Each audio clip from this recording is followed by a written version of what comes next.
트럼프 행정부가 다음 주 관세부가 강행 의지를 내비치면서 달러 대비 원화 환율이 장중 1,460원대까지 급격히 치솟았습니다. 중국 정부는 추가 관세에 단호히 반대하는 입장을 내며 보복을 예고했습니다. 최상목 대통령 권한대행은 오늘 스콧 베센트 미국 재무장관과 화상으로 면담을 하고 정책 결정 과정에서 한국의 기여를 고려해달라고 요청했습니다. 전민정 세종주재기자 연결해 상황 들어보겠습니다. 정 기자, 환율이 하루 만에 20원 가까이 급등해버렸습니다.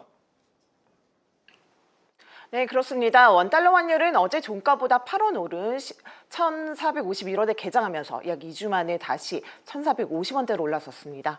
오전 장중 환율은 1,460.5원까지 오르기도 했고요. 환율이 이렇게 급등한 건 트럼프 대통령의 수위 높은 관세 발언에 안전자산 선호 심리가 작용하면서 달러가 강세를 보이고 있기 때문인데요. 지난밤 트럼프 대통령은 다음 달 4일부터 캐나다와 멕시코에 25% 관세 집행을 예정대로 집행하겠다고 기습 발표했습니다. 트럼프 대통령은 캐나다와 멕시코가 불법 이민과 마약 단속 등을 위한 국경 안보 강화에 협력하기로 하자 25% 관세 부과 시점을 4월로 유예했었는데요. 하지만 이번에 갑자기 다시 관세 조치를 한 달 앞으로 앞당기면서 관세 압박 수위를 높였습니다.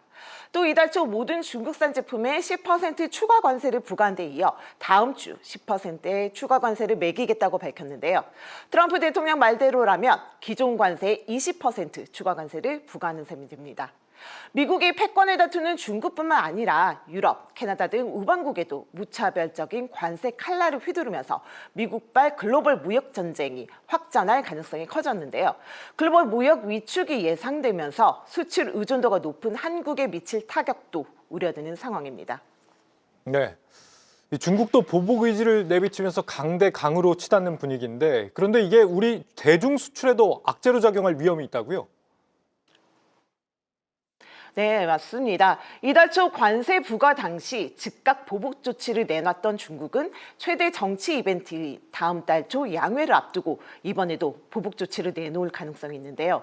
우리나라의 최대 교역국인 미국과 중국의 관세 전쟁이 확전된다면 반도체 등 중간재를 중심으로 한 대중국 수출 위축도 불가피할 것으로 보입니다.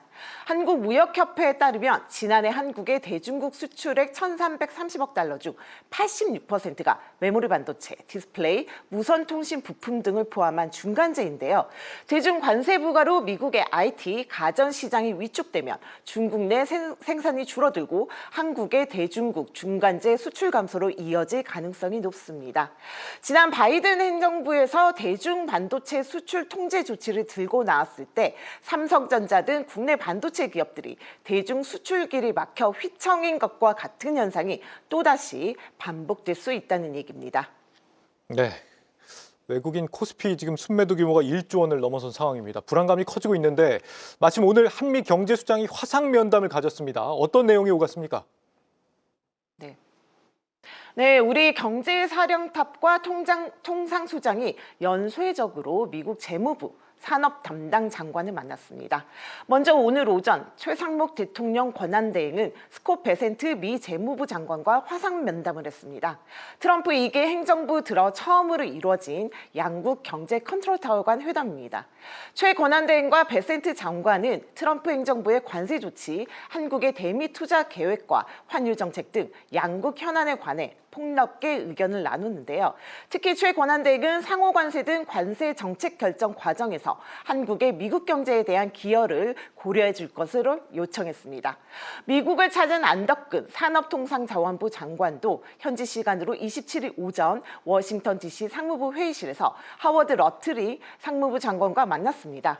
역시 트럼프 2개 행정부 출범 이후 첫 통상 분야 장관급 만남이었는데요.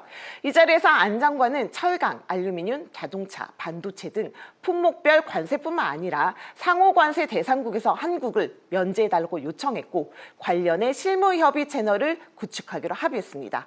또 한국이 미국산 LNG와 원유 등 에너지 수입을 늘려서 대미 무역 수지 균형을 맞추겠다는 뜻도 전했습니다. 양국 장관은 트럼프 대통령이 주목하고 있는 조선업 등 산업협력과 관련해 우호적인 분위기에서 대화를 나눈 것으로 알려졌는데요. 특히 안 장관은 민간 차원에서 조선업 협력 체계를 구축할 것을 제안하기도 했습니다.